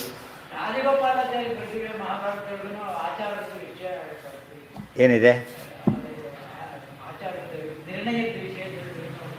ಬರೆದಾರ ಏನಂತಿದೆ ಅಲ್ಲಿ, ಸ್ಟೋರಿ ಅಷ್ಟೇ. ಅವರೆಲ್ಲ ಬೇಡ, ಎಲ್ಲರೂ ಸ್ಟೋರಿ ಹೇಳಿದ್ರು. ನಮ್ಮವರೇ ಸ್ಟೋರಿ ಹೇಳ್ತಾರೆ ಪಾಪ, ಅವ್ರನ್ನೇ ಕೇಳಬೇಕು. ಸ್ಟೋರಿ ಹೇಳೋದಕ್ಕೆ ಸರ್ವಮೂಲ ಗ್ರಂಥದಲ್ಲಿ ಯಾತಕ್ಕೆ ಸೇರ್ತದೆ ಅಂದರೆ, ಸರ್ವಮೂಲ ಇದು ಸ್ಟೋರಿ ಎಲ್ಲ ಇದೆ, ಏನದು ಫಿಲಾಸಫಿ ಇದು. ಇವ್ರು ಸ್ಟೋರಿ ಅಲ್ಲ, ಅಲ್ಲ ಇವರು ಇಲ್ಲ. ಕುಮಾರ ಎಲ್ಲರೂ ಅಷ್ಟೇ, ನಮ್ಮವರೇ ಪಾಪ ಕುಮಾರವ್ಯಾಸರ ಬೈದು ಉಪಯೋಗ ಇಲ್ಲ. ನಮ್ಮವರೇ ಹೇಳ್ತಾರೆ. ತಮಾಷೆ ಅಂದರೆ ಹಳೆ ತಪ್ಪು ಕತೆ ಬೇರೆ ಹೇಳ್ತಾರೆ, ಅದ್ರ ಜೊತೆಗೆ ಕತೆ ಕೂಡ ಅಲ್ಲ. ಏನು ಕತೆ ಅದು, ಬರೀ ತಪ್ಪು ಕತೆ, ತಲೆಗೆ ಅದು ಟಿ ವಿ ನೋಡ್ಕೊಂಡೇ ಹೇಳ್ಬಿಡ್ತಾರೆ. ಆ ಥರ ಆಗಿರುತ್ತೆ. ಪುಸ್ತಕ ಓದೋ ಟೈಮ್ ಇರಲ್ಲ, ಅದರಿಂದ ಟಿ ವಿಯಲ್ಲಿ ನೋಡಿ ತೋರಿಸಿರ್ತಾರಲ್ಲ, ಹುಚ್ಚ ಬಟ್ಟೆ ಹೇಳಾಕ್ಬಿಡ್ತಾರೆ. ಇದು ಭಾರಿ ಅನ್ಯಾಯದ ಕೆಲಸ. ನೋಡಿದ್ರೆ ನಾಚಿಕೆ ಆಗಬೇಕು. ಆ ಅರ್ಥದಲ್ಲಿ ಸ್ಟಡಿನೇ ಇಲ್ಲ ಆಗಿರೋದು. ಏನು ದೊಡ್ಡದಾದರೆ ಸ್ಟಡಿ ಇಲ್ಲ, ಕನ್ಸರ್ನ್ ಇಲ್ಲ. ಆಚಾರ ಬಗ್ಗೆ ಎಷ್ಟು ಗೌರವದಿಂದ ಹೇಳಬೇಕು. ಅವ್ರಿಗೆ ಚೂರು ಅಪ್ರತ್ಯಾರ ಯಾರ ಮೇಲೆ ರಿಫ್ಲೆಕ್ಟ್ ಆಗುತ್ತದ. ಇಂಡಿಯಾದವನೇನು ಸಣ್ಣ ತಪ್ಪು ಮಾಡಿದ್ರೆ ಅಲ್ಲಿ ಇಂಡಿಯಾಗೆ ಬೈತಾರೆ. ಒಬ್ಬರು ಮಾಡಿದ ತಪ್ಪು ಒಬ್ಬ ಬೈಯೋದು ಯಾರನ್ನ, ಎಂಟೈರ್ ಕಂಟ್ರಿನ ಬೈತಾರೆ. ಗೊತ್ತಾ. ಅದು ನಾವು ಮಾಡೋ ಒಂದೊಂದು ತಪ್ಪು ಯಾರ ಮೇಲೆ ರಿಫ್ಲೆಕ್ಟ್ ಆಗುತ್ತದ, ಆಚಾರ್ಯ ಮೇಲೆ ಬರುತ್ತೆ, ಟೀಕಾರ ಮೇಲೆ ಬರುತ್ತೆ. ಆ ಥರ ಆಗಿಬಿಡುತ್ತೆ. ಭಾಳ ಹುಷಾರ ನಡ್ಕೋದು. ತಲೆ ತಗ್ಸೋ ಕೆಲಸ ಮಾಡಬಾರಂತಾರಲ್ಲ ಹಾಗೆ. ಕೆಲವು ಹೇಳ್ತಾರೆ, ಬೇರೆ ಕಡೆ ಹೋಗ್ತೀವಿ ಹುಷಾರು, ತಪ್ಪು ನಡ್ಕೋಬೇಡಿ, ನಮ್ಮ ಸಂಸ್ಥೆ ಕೆಟ್ಟ ಹೆಸರು ಬರುತ್ತೆ ಅಂತ ಹೇಳೋದಿಲ್ಲ. ಬಂದು ಅನ್ನೆಲ್ಲ ಹೇಳಿ ಕಳಿಸ್ತಾರೆ ಪಾಪ. ಆಯ್ತು ಬಂದು ಕೊಟ್ಟಿಲ್ಲ, ಹೇಳಕ್ಕೆ ಹೋಗಿ ಹಾಳಾಗಿ ಹೋಗಿ ಬಿಟ್ಬಿಡಿ, ಸುಮ್ಮನೆ ಸರಿಯಾಗಿ ಹೇಳಬೇಕು. ಅವರು ಹೇಳಿ ತಪ್ಪು ಹೇಳಿದ್ರೆ ತಪ್ಪು ಹೇಳ್ತಾರೆ, ಹೋಲಿಬಿಟ್ರಿ ಇದ್ದಿದ್ದು ಅಂದ್ಬಿಡ್ತು. ಆ ಥರ ಆ್ಯಕ್ಷನ್ ಇಲ್ಲ. ಒಬ್ಬ ಹೇಳೋರು ಕೇಳೋರಿಲ್ಲ ಅಂತಲ್ಲ, ಹಾಗಾಗಿಬಿಡುತ್ತೆ. ಒಬ್ಬ ಯಾಕಾಯ ಹೆರದೆ ಅಂತ ಕೇಳಿದರೆ ಯಾರು ಕೇಳೋದೆ. ಇವೆಲ್ಲ ಏನಿದೆ ಸಣ್ಣ, ಯಾರು ಬೇಕಾದ್ರೆ ಓದ್ಕೊಳ್ಳೋಗ್ರ ಅಂತ ಹೇಳಿದ್ದು. ಆ ಥರ ಮಾಡಿಬಿಟ್ಟಿದ್ದ. ಆ್ಯಕ್ಚುಲಿ ನ್ಯಾಯಾಮೃತ ಚಂದ್ರಕ್ಕೆ ಯಾತಕ್ಕೆ ಓದಬೇಕು ಅಂದರೆ ಇದು ಚೆನ್ನಾಗಿ ಅರ್ಥ ಆಗಲಿಕ್ಕೆ. ತಾತ್ಪರ್ಯ ಚೆನ್ನಾಗಿ ಅರ್ಥ ಆಗಲಿ ಅಂತ ಓದಬೇಕು. ಸುಮ್ಮನೆ ತಾತ್ಪರ್ಯ ಸುಧಾ ಓದಿ ತಾತ್ಪರ್ಯನೇ ಓದಿದರೆ ಇದು ಮುಖ್ಯ ಸುಧಾ. ಇದರಲ್ಲಿ ಹೇಳ್ತಾರೆ ಮಧ್ವವಿದ್ಯೆಯೊಳಗೆ, ಇತಿಹಾಸ ಪುರಾಣಾಬ್ಧೇಹೇ ಭವಚ್ಚಿತ್ತಾದ್ರಿ ಲೋಡಿತಾತ್ ಜಾತಾಂ ಭಾರತ ತಾತ್ಪರ್ಯ ಸುಧಾಂ ಕಸ್ಸನ್ನ ಸೇವತೆ. ತಾತ್ಪರ್ಯನೆಯ ಸುಧಾ ಅಂತ ಕರೆದಿದ್ದಾರೆ. ಆ ಸುಧಾ ಕಡಿಮೆ, ಈ ಸುಧಾನೇ ದೊಡ್ಡದು. ಈ ತಾತ್ಪರ್ಯ ಓದಿ ಗುರುದವ್ರ ಕಳಿಸ್ಬಿಡ್ತಾರೆ, ತಾತ್ಪರ್ಯ ಹೋಗಿ ಆ ಕಡೆ ಅಂತೇಳಿ. ಸುಧಾ ಓದಿದ್ರೆ ತಪ್ಪು ಓದಿದ್ರು ಭಾರಿ ಗ್ರಾಂಟ್ ಅಂತ ಕರೀತಾರೆ. ಅದು ಒಂಥರ ಇದಾರಲ್ಲ, ತಲೆ ಕೂತ್ಬಿಡುತ್ತೆ. ಇದು ಮುಂದೆ ಅದು ಕಾಮರ್ಸ್ ಉಪಯೋಗ ಇಲ್ಲ, BA ಪರವಾಗಿಲ್ಲ, ಇದು ಏನೋ ತಲೆ ಇರುತ್ತಲ್ಲ ಆ ಥರ. ಸೈನ್ಸ್ ಓದಿದ್ರು ಹಿಂದೆಲ್ಲ ಆಗಿರ್ತಿತ್ತು. ಇಂಜಿನಿಯರಿಂಗ್ ಮೆಡಿಕಲ್ ಬೇರೆ ಓದಿದ್ರೆ ದಡ್ಡ ಅಂತಲೇ ಅರ್ಥ. ಹಾಗೆಲ್ಲ ತಿಳ್ಕೊಳ್ಳೋಕೆ ಕಾರಣ ಇಲ್ಲ. ಆ ಕೋರ್ಸಲ್ಲಿ ವಂಡರ್ಸ್ ಮಾಡಿದವ್ರು ಇಲ್ಲೇನ, BCom ಓದಿದ್ರೆ ವಂಡರ್ಸ್ ಮಾಡಿದವ್ರು ಇರ್ತಾರೆ, ಏನು ಓದೇ ವಂಡರ್ಸ್ ಮಾಡಿದವ್ರು ಇದ್ದಾರೆ. ಗೊತ್ತಾಯ್ತಾ. 3ನೇ ಕ್ಲಾಸ್ ಓದೋರು ವಂಡರ್ಸ್ ಮಾಡಿದವ್ರು ಇರ್ತಾರೆ. ಜ್ಞಾನ ಬೇರೆ, ಇದು ಬೇರೆ, ಕ್ವಾಂಟಿಟಿ ಬೇರೆ, ಕ್ವಾಲಿಟಿ ಬೇರೆ. ಅದೆಲ್ಲ ಆಚೆವ್ರಿಗೆ ಗೊತ್ತಾಗಿದ್ದರೆ ಎಷ್ಟು ಸಂತೋಷ ಪಡ್ತಿದ್ರು. ಇದು ಏನೂ ಗೊತ್ತಿಲ್ಲದೇ ಇಷ್ಟೆಲ್ಲ ಕಡಿಮೆ ಗೊತ್ತಿದ್ದು ಅವ್ರು ಹೇಳ್ತಾರೆ ಮಹಾಭಾರತ ವಂಡರ್ಫುಲ್ ವರ್ಕ್ ಅಂತ ಹೇಳ್ತಾರೆ. ಇಡೀ ಜಗತ್ತಿನಲ್ಲಿ ಮಹಾಭಾರತನ ಬೀಟ್ ಮಾಡೋ ವರ್ಕ್ ಇಲ್ಲ ಅಂತ ಫಾರಿನರ್ಸ್ ಹೇಳ್ತಾರೆ. ಬೇರೆ ಎಲ್ಲ ಗ್ರಂಥಗಳು ಮಹಾಭಾರತ ಒಂದೇ ಏನೂ ಅಲ್ಲ. ಅವ್ರು ತಿಳ್ಕೊಂಡಿರೋದನ್ನು ಭಾರಿ ಕಡಿಮೆ ಅರ್ಥ ತಿಳ್ಕೊಂಡಿರೋದು. ನಾವು ಎಲ್ಲ ತಿಳ್ಕೊಂಡ್ಮೇಲೆ ಹೇಗೆ ಹೇಳ್ಬೇಕು ಅದನ್ನು. ಇವ್ರ ಮಾತು ಕೇಳಿಬಿಟ್ರೆ ಭಾರತ ಒಳ್ಳೆ ಪುಸ್ತಕ ಅಲ್ಲ ಅಂತ ಹೇಳ್ಬಿಡುತ್ತೆ. ಇಲ್ಲಿ ನಮ್ಮ ಮಾತು ಕೇಳಿಬಿಟ್ರೆ ಉಳಿದವ್ರದ್ದು ಇದು ಪುಸ್ತಕ ಯಾಕೆ ಕೊಡುತ್ತೆ ಏನೇನಿಲ್ಲ ಅದರೊಳಗೆ ಅನಿಸ್ಬಿಡುತ್ತೆ. ಅಷ್ಟು ರಿಚ್ ಆಗಿರೋದು ನಿಜವಾಗ್ಲೂ ಕೂಡ. ಸೂರ್ಯನನ್ನು ನಾವು ಮೇಣದ ಬತ್ತಿ ಅಂತ ಹೇಳಿದ್ರೆ ಹಾಗೆ ಧರ್ಮೋ ಭಕ್ತ್ಯಾದಿ ದಶಕ ಶ್ರುತಾದಿ ಶೀಲ ವೈನಯವು ಸಬ್ರಹ್ಮಕಾಸ್ತು ತೇ ಯತ್ರ ಮನ್ವಾದಿಂ ತಂ ವಿದುರ್ಬುಧಾ ನಾರಾಯಣಸ್ಯ ನಾಮಾನಿ ಸರ್ವಾಣಿ ವಚನಾನಿ ತು ತತ್ಸಾಮರ್ಥ್ಯಾಭಿಧಾಯಿನಿ ತಮ್ ಔಪರಿಚರಂ ವಿದುಹು. ಇಷ್ಟು ಮೂರಕ್ಕೂ ವಾದಿರಾಸಗಳು ಭಾರಿ ವಿಶೇಷ ಅರ್ಥನ ಬರೀತಾರೆ. ಮೂರಕ್ಕೂ ಕೂಡ ಭಾಳ ಡಿಟೇಲ್ಡ್ ಅರ್ಥ ಬರೀತಾರೆ. ಏನೀಗ ಮೊದಲನೇದು ಸಕೃಷ್ಟಾನ್ ಪಾಂಡವಾನ್ ಗೃಹ್ಯ ಯೋಯಮರ್ಥ ಪ್ರವರ್ತತೆ, ಅದೇ ಆಸ್ತಿಕಾರ್ಥ. ಆಸ್ತಿಕಾರ್ಥ ಅಂತ ಯಾಕೆ ಕರೆದಾರೆ ಅದನ್ನು ಎಕ್ಸ್ಪ್ಲೇನ್ ಮಾಡ್ತಾರೆ. ಆಸ್ತಿಕ ಅಂದರೆ ನಾನು ಒಬ್ಬ ಹೇಳಿದ್ನಲ್ಲ, ಆಸ್ತಿಕ ಅಂದರೆ ಆಸ್ತಿ ಇರೋಣ ಆಸ್ತಿಕ ಅಂತೇಳಿ ಗೊತ್ತಾಯ್ತಾ. ಟಿ ವಿ ತೋರಿಸಿದ್ರು ಪಾಪ ಅದನ್ನು. ಅವ್ರು ಹೇಳೋದು ಬಿಡಲಿ, ಹೌದು ಆಸ್ತಿಕ ಅಂದರೆ ಆಸ್ತಿ ಇರೋಣೆ ಆಸ್ತಿಕ ಅಂತ ಹೇಳ್ತೀವಿ. ಅವರು ದೊಡ್ಡ ವಿಚಾರವಾದಿ, ಅವ್ರ ಪ್ರಕಾರ ವಿಚಾರವಾದಿಗಳು ಹೇಳ್ತಾರೆ. ಹಾಗಲ್ಲ, ಆಸ್ತಿಕರು ಅಸ್ಥಿ ಅಂತ ಯಾರು ತಿಳ್ಕೊತಾರೋ ಅವ್ರು ಆಸ್ತಿಕರು. ಅಸ್ಥಿ ಅಸ್ಥಿ ಅಸ್ಥಿ ಅಸ್ಥಿ ಏನು ಅಸ್ಥಿ? ನಮಗೆ ಕಣ್ಣಿಗೆ ಕಾಣದೇ ಇದ್ದಿದ್ದು ಇದೆ. ಬಿರಿಯಾನಿ ಕಣ್ಣಿಗೆ ಕಂಡಿದ್ದೆ ಸತ್ಯ, ಕಣ್ಣಿಗೆ ಕಾಣದೇ ಇದ್ದಿದ್ದು ಇದೆ, ನಮಗೆ ಗೊತ್ತಿಲ್ಲದಿದ್ದು ಇದೆ ಅಂತ ತಿಳ್ಕೋಬೇಕು. ಯಾವುದದು ಎಂದು ಕಣ್ಣಿಗೆ ಕಾಣದೇ ಇರೋದು? ಧರ್ಮಾಧಿಕಂ ಅಸ್ಥಿ ಪರದೇವತಾ. ಗೊತ್ತಾಯ್ತಾ? ಅಸ್ಥಿ ಧರ್ಮ ಅಂತ ಯಾರು ತಿಳ್ಕೊಂಡಿರ್ತಾರೆ ಅವ್ರು ಯಾರವರು? ಆಸ್ತಿಕರು ಅಂತ ಕರೀತಾರೆ. ಆಸ್ತಿಕ ಅಂತ ಪದ ಇದೆ. ಆಸ್ತಿಕ ಸಾಕು. ಆಸ್ತಿಕ ಯಾಕೆ ಮಾಡಿದರು ಅಂದರೆ ಭಾರಿ ಗಟ್ಟಿಯಾಗಿ ತಿಳ್ಕೊಂಡಿರೋರು. ದೀರ್ಘ ಬಾರೋ ಅಂತ ಕರೆದೇನರ್ಥ? ಸ್ಟ್ರೆಸ್ ಮಾಡೋದಕ್ಕೋಸ್ಕರ ಹೇಳಿದ್ದಾನೆ. ಪರಮಾಸ್ತಿಕರು ಪಾಂಡವರೆಲ್ಲ ಯಾರವರು? ಪರಮಾಸ್ತಿಕರು ಹೇಗೆ ಗೊತ್ತಾಗುತ್ತೆ? ನಮಗೇನಾದ್ರು ಏನೋ ದೇವ್ರ ಸೇವೆ ಮಾಡಿರ್ತಾನೆ, 10 ರೂಪಾಯಿ 5 ರೂಪಾಯಿ ಬರೆಸಿರ್ತಾರೆ ಅಷ್ಟೇ. ಆ ಸೇವೆ ಏನೋ ಕೆಲಸ ಆಗೋದಿಲ್ಲ, ಬಲಿ ಶುರು ಮಾಡಿ ದೇವರೇ ಇಲ್ಲ ಅಂತ ಶುರು ಮಾಡಿಬಿಡ್ತಾರೆ. 5-10 ರೂಪಾಯಿ ದೇವ್ರು ಬರಬೇಕು ಇವನ ಹತ್ರ, ಆ ಥರ ಮಾಡಿರ್ತಾರೆ. ಗೊತ್ತಾ? ಅವ್ರು ಹಾಗಲ್ಲ, ರಾಜಸೂಯ ಯಾಗ ಮಾಡಿದರು, ದೊಡ್ಡ ಯಾಗ. ವನವಾಸಕ್ಕೆ ಹೋದ್ರು. ಉಳಿದವರಾಗಿರೋ ಅಂತಿದ್ರು, ಈ ದರಿದ್ರ ಯಾಗ ಯಾಕೆ ಮಾಡಿದ್ರು ಅಂತಿದ್ರು. ಗೊತ್ತಾಯ್ತಾ? ಅವ್ರು ಅನ್ನಲೇ ಇಲ್ಲ. ಪರಮಾಸ್ತಿಕರು ಯಾರು ತುಂಬ ನಮಗೆ ಕಷ್ಟವಾದಾಗಲೂ ಕೂಡ ದೇವರಿದ್ದೇ ಇದ್ದಾನೆ, ದೇವರು ಕರುಣಾಮಯ ಆವತ್ತಲ್ಲಿ ಹೇಳ್ತಾರವರು. ದೇವರು ಕರುಣಾಮಯ ಅಷ್ಟೇ, ದೇವರಷ್ಟು ಕರುಣಾಮಯ ಇಲ್ಲೇ ಇಲ್ಲ. ಏನು ಮಾಡಿ ಪ್ರಹ್ಲಾದ ಅಷ್ಟೆಲ್ಲ ಶಿಕ್ಷೆ ಕೊಟ್ಟರೆ ಏನು ಮಾಡ್ತಿದ್ದ? ಏನಿಲ್ಲ, ಅಪ್ಪ ನೀನು ನನ್ನ ಮಾರ್ಗ ಹಿಡಿಬೇಕೆ ಹೊರತು ನೀನು ಬರೋದಿಲ್ಲ. ಅಷ್ಟು ಕನ್ವಿನ್ಷನ್. ಅದಕ್ಕೇನಂತಾರೆ? ಆಸ್ತಿಕರು ಅಂತ ಹೆಸರು. ಪ್ರಮಾಣ ಮಾಡಿ ಹೇಳುತ್ತಾ ಶಕ್ತಿ ಆಸ್ತಿಕರು ಅಂತ ಕರೆದಿದ್ದ. ಎಲ್ಲ ಭಾರಿ ಸಲ ಎಕ್ಸ್ಪ್ಲೇನ್ ಮಾಡ್ತಾರೆ. ವಾದಿರಾಜಸ್ವಾಮಿಗಳ ಮಾತುಗಳೆಲ್ಲ ಭಾರಿ ಬ್ಯೂಟಿಫುಲ್ ಆಗಿರೋದು.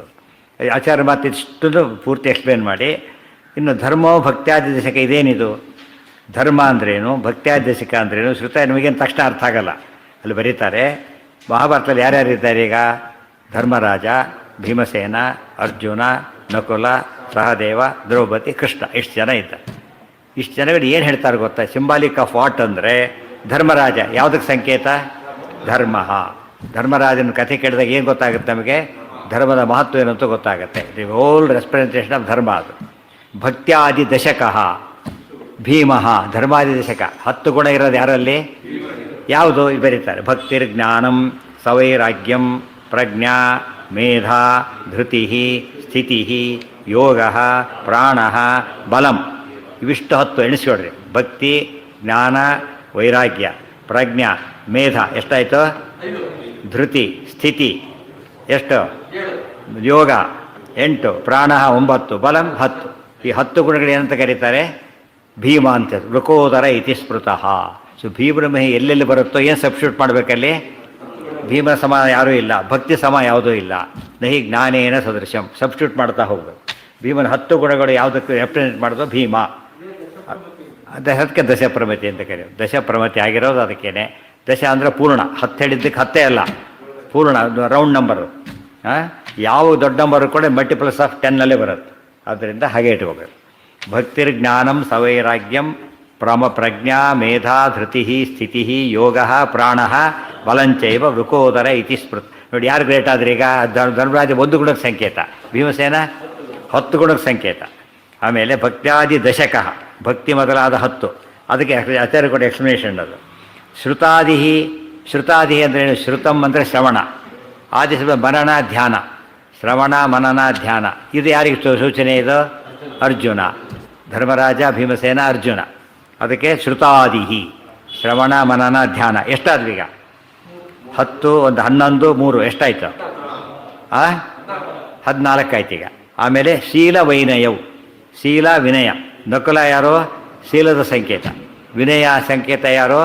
ಸಹದೇವ. ಎಷ್ಟಾಯ್ತು ಇಲ್ಲಿಗೆ? ಎಷ್ಟಾಯ್ತು? 16 ಆಯಿತು. ಗೊತ್ತಾಯ್ತಾ? ಧರ್ಮ ಭಕ್ತ್ಯಾದಿ ನಕಲನ ಕಥೆ ಹೇಳ್ತಾ ಹೋದರೆ ಶೀಲ ಕ್ಯಾರೆಕ್ಟರ್ ಹೇಗಿರಬೇಕು ಅಂತ ಹೇಳ್ತೀವಿ ಮಹಾಭಾರತ. ಕ್ಯಾರೆಕ್ಟರ್ ರೆಪ್ರೆಸೆಂಟ್ ಮಾಡೋದು ನಕುಲ, ವಿನಯ ರೆಪ್ರೆಸೆಂಟ್ ಮಾಡೋದು ಸಹದೇವ, 3 ಮಾಡೋದು ಅರ್ಜುನ, 10 ಮಾಡೋದು ಭೀಮಸೇನ, 1 ಮಾಡೋದು ಧರ್ಮರಾಜ. ಇಷ್ಟ ಆಯ್ತು. ಈಗ ಸಬ್ರಹ್ಮಕಾಸ್ತು ಇನ್ನಿಬ್ಬರಿದ್ದಾರೆ. ಈಗ ಇಬ್ಬರು ಬೇಕು. ಯಾರ್ಯಾರು? ಬ್ರಹ್ಮ ಶಬ್ದಕ್ಕೆ ಒಂದು, ವೇದ ಅಂತ ಒಂದು ಅರ್ಥ, ಕೃಷ್ಣ ಅಂತ ಒಂದು ಅರ್ಥ. ಬ್ರಹ್ಮ ಅಂದರೆ ವೇದ, ದ್ರೌಪದಿ ವೇದಾಭಿಮಾನಿನಿ, ಶ್ರುತಿತತಿಗಳ ಅಭಿಮಾನಿ. ಆಮೇಲೆ ಬ್ರಹ್ಮ ಅಂದರೆ ನಾರಾಯಣ. ಎಷ್ಟಾಯ್ತು ಅಲ್ಲಿಗೆ? 18. ಮಹಾಭಾರತದ ಜಯ ಅಂದ್ರೇನು? 18. ಸೊ 18 ಪರ್ವ ಇದೆ ಅದರಲ್ಲಿ. ಯುದ್ಧ 18 ದಿವಸ ಆಯಿತು, ಗೊತ್ತಲ್ಲ. 18 ಅಕ್ಷೋಹಿಣಿತೆ ಎಲ್ಲ 18 ಬರ್ತಾ ಹೋಗುತ್ತೆ. 18 5 ಹೆಸರಲ್ಲಿ ಎಷ್ಟಿದ್ದಾರೆ? 5, 6, 7 ಜನದಲ್ಲಿ ಎಷ್ಟಿದೆ ಒಟ್ಟು? 18 ಗುಣಗಳ ಮಹತ್ವ ಇದೆ. ಇಷ್ಟೆಲ್ಲ ಇದು ಬಿಟ್ಟರೆ ಅವಾಗ ಏನದು ಜಯ ಬರುತ್ತೆ ಅಂತ ಹೇಳೋದು ಮನ್ವಾದಿ ಅರ್ಥ. ಇದು ಗೊತ್ತಾಯ್ತಾ? ಎಷ್ಟು ಇದೆಲ್ಲ ಸರಿಯಾಗಿ ತಿಳ್ಕೊಂಡ್ರೆ ಮಹಾಭಾರತ ಒಂದು ಸಿಂಪಲ್ ಸ್ಟೋರಿ ಒಳಗೆ ಎಷ್ಟು ಅರ್ಥ ಇದೆ. ಇದನ್ನೆಲ್ಲ ಹೇಳ್ಕೊಟ್ಟವ್ರು ಆಚಾರ್ಯ. ಧರ್ಮ ಭಕ್ತ್ಯಾದಿ ದಶಕಃ ಶ್ರುತಾದಿ ಶೀಲವೈನಯೌ ಸಬ್ರಹ್ಮಕಾಸ್ತು ತೇ ಯತ್ರ ಮನ್ವಾದಿಂ ತಂ ವಿದುರ್ಬುಧಾಹ. ಎಲ್ಲೆಲ್ಲಿ ಓದ್ತಾ ಹೋಗ್ತೀರಿ ಈಗ? ಭೀಮಸೇನ ಬಕಾಸುರನ ಕೊಂದ. ಬಕಾಸುರ ಒಬ್ಬ ದೊಡ್ಡ ರಾಕ್ಷಸ. ಭೀಮಸೇನ ಜ್ಞಾನಭಕ್ತಿಗಳ ಸಂಗಮ. ಮತ್ತು ಆದರೆ ರಾಕ್ಷಸರಿಂದ ಏನಾಗಿತ್ತು? ಲೋಕ ತೊಂದರೆ ಆಗ್ತಿತ್ತು. ಜ್ಞಾನಭಕ್ತಿಗಳು ಪ್ರಸಾರ ಮಾಡಿದ್ರೆ ಏನಾಗುತ್ತೆ? ಅವೆಲ್ಲ ಸತ್ತೋಗುತ್ತೆ. ಗೊತ್ತಾಯ್ತಾ? ಒಂದೊಂದನ್ನೇ ಹೇಳ್ತವೆ. ಭೀಮಸೇನ ನಿಜವಾಗಲೂ ಕೂಡ ದುರ್ಯೋಧನ ಕೊಂದ. ದುರ್ಯೋಧನ ಯಾರು? ಮುಂದೆ ಹೇಳಿ. ದುರ್ಯೋಧನ ಯಾರಾಗಿದ್ದಾರೆ? ಎಲ್ಲ ಕ್ಲಿಯರ್, ಕಥೆ ಎಲ್ಲ ಪೂರ್ತಿ ಏನಾಗುತ್ತೆ? ಫುಲ್ ತತ್ವ ಆಗಿಬಿಡುತ್ತೆ. ಸ್ಟೋರಿ ಪ್ಲೇಸಲ್ಲಿ ಫುಲ್ ಸೇರೋದು ಯಾವ್ದು ನಮಗೆ? ಬರೀ ತತ್ವನೇ.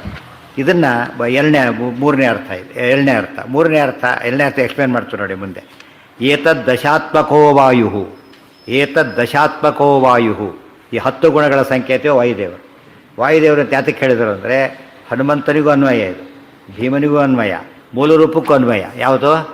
10 ಗುಣಗಳು. ಅದಕ್ಕೆ ಏ ಗುಣಾನಾಮ ಜಗತ್ ಪ್ರಸಿದ್ಧಾ ಯಂತೇಷು ತೇಷು ಸ್ಮ ನಿದರ್ಶಯಂತಿ ಸಾಕ್ಷಾನ್ ಮಹಾಭಾಗವತ ಪ್ರಬರ್ಹಂ ಶ್ರೀಮಂತಮೇನಂ ಹನುಮಂತ ಮಾಹು. ಒಂದು. ಇನ್ನೊಂದು ಜ್ಞಾನೇ ವಿರಾಗೆ ಹರಿಭಕ್ತಿ ಭಾವೇ ಧೃತಿ ಸ್ಥಿತಿ ಪ್ರಾಣಬಲೇಶು ಯೋಗೆ ಬುದ್ಧೌ ಚ ನಾನ್ಯೋ ಹನುಮತ್ ಸಮಾನಃ ಪುಮಾನ್ ಕದಾಚಿತ್ ಕ್ವಚ ಕಶ್ಚನೈವ. ಅದು ಬರೀ ಹೇಳಿದ್ದಲ್ಲ, ಅದಕ್ಕೆ ವಾಯು ಶಬ್ದದಿಂದ 3 ಅವತಾರಕ್ಕೂ ಅನ್ವಯ ಆಗುತ್ತೆ, 3 ರೂಪಕ್ಕೂ ಅನ್ವಯವಾಗುತ್ತೆ.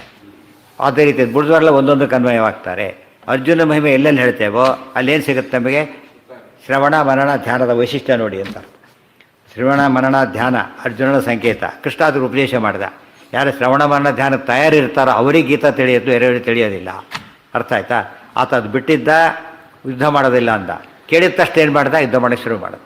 ಅದಕ್ಕೆ ಹರಿಕಥಾ ಶ್ರವಣ ಮಾಡೋ ನಿರಂತರ. ಸರಿಯಾಗಿ ಅರ್ಥ ಮಾಡಿಕೊಂಡ್ರೆ ಯಾವುದು ರೆಪ್ರೆಸೆಂಟೇಟಿವ್ ಕ್ಲಿಯರಾಗಿ ಗೊತ್ತಾಗ್ಬಿಡುತ್ತೆ. ಇದನ್ನು ಆಚಾರ್ಯ ಇಷ್ಟು ಹೇಳ್ಬಿಟ್ಟಿದಾರಲ್ಲ, ಈ ಗೈಡ್ಲೈನ್ಸ್ ಬಿಟ್ಬಿಟ್ಟು ಮುಂದುವರಿ ಏನು ಅರ್ಥ ಆಗಲ್ಲ. ತುಂಬ ಜನ ತಾತ್ಪರ್ಯ 4ನೇ ಅಧ್ಯಾಯ ಶುರು ಮಾಡಿಬಿಡ್ತಾರೆ, ರಾಮಾಯಣದ ಕಥೆ ಹೇಳ್ತೇವೆ ಅಂತೇಳಿ. ಬ್ಯಾಕ್ಗ್ರೌಂಡ್ ಇದೆಲ್ಲ ಕೊಡ. ಫೌಂಡೇಶನ್ ಇಲ್ಲದೆ ಬಂದು ಕನ್ಸ್ಟ್ರಕ್ಷನ್ ಮಾಡಾಮೇಲೆ ಫೌಂಡೇಶನ್ ಹಾಕೋದಾಗತ್ತೆ. ಕನ್ಸ್ಟ್ರಕ್ಷನ್ ಮುಗಿಸ್ಬಿಡು, ಅರ್ಜೆಂಟ್ ಗೃಹಪ್ರವೇಶ ಮಾಡಿಬಿಡ್ತೀವಿ, ಅಲ್ಲಿ ಫೌಂಡೇಶನ್ ಹಾಕೋದು ಏನಾಗುತ್ತೆ ಅಲ್ಲಿಗೆ? ಅದೇ ರೀತಿ ಆಗುತ್ತೆ. ಹಾಗೆ ಮಾಡಬಾರ್ದು. ಏನದು ಆ್ಯಕ್ಚುಲಿ ಬೇಸಿಕ್, ಅದು ಎಲ್ಲ ಪ್ರಿನ್ಸಿಪಲ್ಸ್ ಹೇಳ್ಬಿಟ್ಟಿದೆ. ಮುಂದೇನು ರಾಮಾಯಣ ಹೇಳ್ತಾರೆ ಎಲ್ಲ ಅರ್ಥ ಮಾಡ್ಕೊತ ಹೋಗ್ಬೇಕಾಗ. ಎಲ್ಲ ಕಡೆ ಸಬ್ಸ್ಟಿಟ್ಯೂಟ್ ಮಾಡ್ತಾ ಹೋಗಬೇಕು. ಅವ ಎಷ್ಟಾಗುತ್ತೆ ತಾತ್ಪರ್ಯಣೆಯ ಭಾರಿ ದೊಡ್ಡ ಗ್ರಂಥ ಆಗಿಬಿಡು. ಆ ಕಾನ್ಸೆಪ್ಟೇ ಬರದೇ ಹೋದರೆ ಏನೇನು ಉಪಯೋಗ ಇಲ್ಲ ಓದಿಬಿಟ್ಟು. ಭಕ್ತಿರ್ಜ್ಞಾನಂ ಸವೈರಾಗ್ಯಂ ಪ್ರಜ್ಞಾ ಮೇಧಾ ಧೃತಿಸ್ಥಿತಿ ಯೋಗ ಪ್ರಾಣೋ ಬಲಂಚೈವ ವೃಕೋದರ ಇತಿ ಸ್ಮೃತಃ ಏತದ್ ದಶಾತ್ಮಕೋ ವಾಯು ತಸ್ಮಾತ್ ಭೀಮಃ ತದಾತ್ಮಕಃ. ಆದ್ದರಿಂದ ಭೀಮಸೇನ ಯಾವುದಕ್ಕೆ ಸೇರ್ತಾರೆ? ಭೀಮಸೇನ ಕೊಟ್ಟು 10 ಅಂತ ಆಯ್ತು. ಏನು ಯಾವುದು? ಇದು ಆಚಾರ್ಯ ವಾಕ್ಯ ಅಲ್ಲ. ಮತ್ತೆ ಕೊಟೇಶನ್ ಇವೆಲ್ಲ ಮುಂದೆ ಕೊಟ್ಟು ಮಾಡ್ತಾರೆ. ಮತ್ತೆ ಕೊಟೇಶನ್ಸ್ ವಿರುದ್ಧ ಕೊಟೇಶನ್ ಹೇಳ್ತಾರೆ. ಮತ್ತೆ ಏತದ್ ದಶಾತ್ಮಕೋ ಆಚಾರ್ಯ 2 ಕೆಲಸ ಮಾಡ್ತಾರೆ. ಕೊಟೇಶನ್ ಕೊಡೋದ್ರಿಂದ ವಿಷಯನೂ ಆಯಿತು, ಪ್ರಮಾಣನೂ ಆಯಿತು. ಕೇಳಿದ್ರೆ ಡಾಕ್ಯುಮೆಂಟೇ ಕೊಟ್ಬಿಟ್ರೆ ಹೇಗೋ ಹಾಗೆ. ಇದಿಷ್ಟು ಅಲ್ಲ, ಇವಿಷ್ಟು ಕೂಡ ಇದೇನೆ ಪ್ರಮಾಣ ವಾಕ್ಯನೇ ಎಕ್ಸ್ಪ್ಲನೇಷನ್. ಅದು ಕೊಡೋದು, ಅರ್ಥ ಕೊಡೋದು. ಮುಂದೆ ಬರುತ್ತೆ ನೋಡಿ. ಕೊಟೇಶನ್ ಹೇಳ್ತಾರೆ, ಆಚಾರ್ಯ ಹೇಳ್ತಾರೆ. ಹಾಂ ಹೌದು, ಇಬ್ಬರು ತಗೋಬೇಕು ಅದು ಹೇಳ್ತಾರೆ. ಆಚಾರ್ಯ ಬರೀತಾರೆ ಸರ್ವವಿದ್ಯಾ ದ್ರೌಪದೀತು. ಬ್ರಹ್ಮವಿದ್ಯಾ ಅಂಬೋದು ಯಾವುದಕ್ಕೆ? ಎಲ್ಲದಕ್ಕೂ ಏನದು? ಸರ್ವವಿದ್ಯೆ ಸಂಕೇತ. ಸರಸ್ವತಿ ಭಾರತೀಯರೇನು ಅವರು ವಿದ್ಯಾಮಾನದಿವತ್ತು ಚತುರ್ವದನ ರಾಣಿ ಯತಿರೋಹಿತ ವಿಜ್ಞಾನಿ ನಿಗಮ ಪ್ರತತೆಗಳಿಗೆ ಅಭಿಮಾನಿ. ಈ ಮಾತಿಟ್ಕೊಂಡಾಗ ಸ್ವಾರಸ್ಯ ಗೊತ್ತಾಗುತ್ತೆ. ಎಲ್ಲ ವೇದಾದಿ ಸಾಕಷ್ಟು ಶಾಸ್ತ್ರಗಳ ಅಭಿಮಾನಿ ದೇವತೆ ಯಾರು? ದ್ರೌಪದಿ ದೇವಿ. ಆದ್ದರಿಂದ ಸರ್ವವಿದ್ಯಾ ದ್ರೌಪದಿ. ಪ್ರತಿಪಾದ್ಯನಾದ ಬ್ರಹ್ಮಶಬ್ದಸ್ಥೆ ವಿಷ್ಣುವೇ ಪ್ರಸಿದ್ಧ. ಅದು ಆದ್ದರಿಂದ 18 ಕರೆಕ್ಟ್ ಆಯ್ತದೆ. 18 ಯಾರಲ್ಲಿರುತ್ತೋ ಅವ್ರಿಗೆ ಏನು ಸಿಗುತ್ತೆ? ಜಯ ಸಿಗುತ್ತೆ. ಧರ್ಮಾನುಷ್ಠಾನ ಮಾಡ್ತಾರೆ, ಭಕ್ತಿಯಾಗಿ ಹೊಂದಿದ್ದಾರೆ, ಶ್ರವಣಗಳನ್ನು ಮಾಡ್ತಾರೆ, ಒಳ್ಳೆ ಕ್ಯಾರೆಕ್ಟರ್ ಇದೆ, ಭಾಳ ವಿನಯ ಇದೆ, ಓದ್ಕೊಂಡಿದ್ದಾರೆ, ದೇವರಲ್ಲಿ ನಂಬಿಕೆ ಇದೆ, ಗೆದ್ದ ಅಂತ ಅರ್ಥ. ಇದ್ರಲ್ಲಿ ಒಂದು ಇಲ್ಲದವ್ರು ಏನಾಯ್ತು ಅಲ್ಲಿಗೆ? Grand failure. ಬರೀ ಇದೆ ಗ್ರ್ಯಾಂಡ್ ಸಕ್ಸಸ್ಸು, ಗ್ರ್ಯಾಂಡ್ ಫೇಲ್ಯೂರ್. ಅದು ಮಹಾಭಾರತ ಕಥೆ ಕೇಳಿದ್ರೆ ಏನಾಗುತ್ತೆ? ಜಯ ಸಿಗುತ್ತೆ. ಅದಕ್ಕೇನಂತ ಹೇಳ್ತಾರೆ? ಜಯ. ಜಯ ಜಯಪ್ರದವಾದ ಗ್ರಂಥ ಅಂತ. ಜಯಪ್ರದವಾದ ಗ್ರಂಥ. ನಾವು ದೊಡ್ಡ ನಮ್ಮ ಸಮಸ್ಯೆ ಇರೋದಲ್ಲಿ ಸಂಸಾರನೇ ದೊಡ್ಡ ಸಮಸ್ಯೆ ನಮಗೆ. ಅದ್ರ ಮೇಲೆ ಜಯ ಸಾಧಿಸಬೇಕು ಅಂದ್ರೇನು? ಮುಕ್ತಿಗೆ ಹೋಗಬೇಕು. ಅದಕ್ಕೆ ಯಾವ ಗ್ರಂಥ ಓದಬೇಕು? ಮಹಾಭಾರತ ಓದಬೇಕು.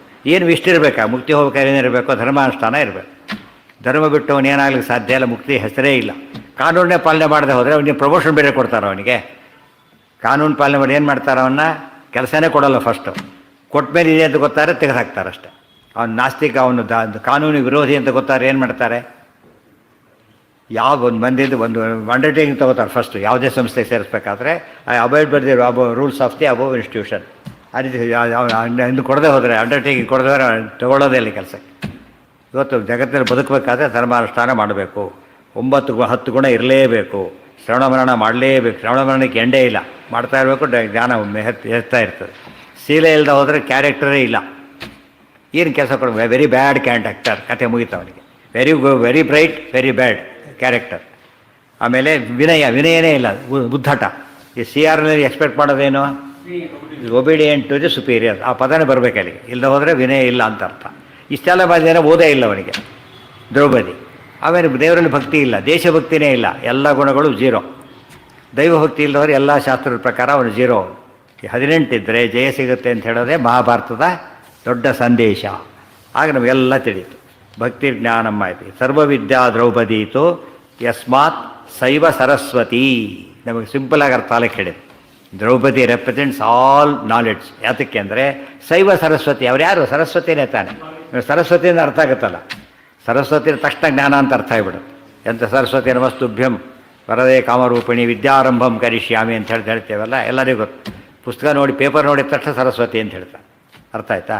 ಸಾಲಿಗ್ರಾಮ ಹೇಗೆ ವಿಷ್ಣು ಪ್ರತಿಭಾ ಚಿಹ್ನೆ ಅಂತ ಗೊತ್ತಾಗಿದೆಯೋ, ಯಾವುದೇ ಪುಸ್ತಕನ ಫಸ್ಟ್ ಏನು ಮಾಡ್ತಾರೋ ಅವರು ವಿದ್ಯಾ ಸರಸ್ವತಿ ಪೂಜೆ ಅಂತಲೇ ಕರೆಯೋರು. ಹಾಂ,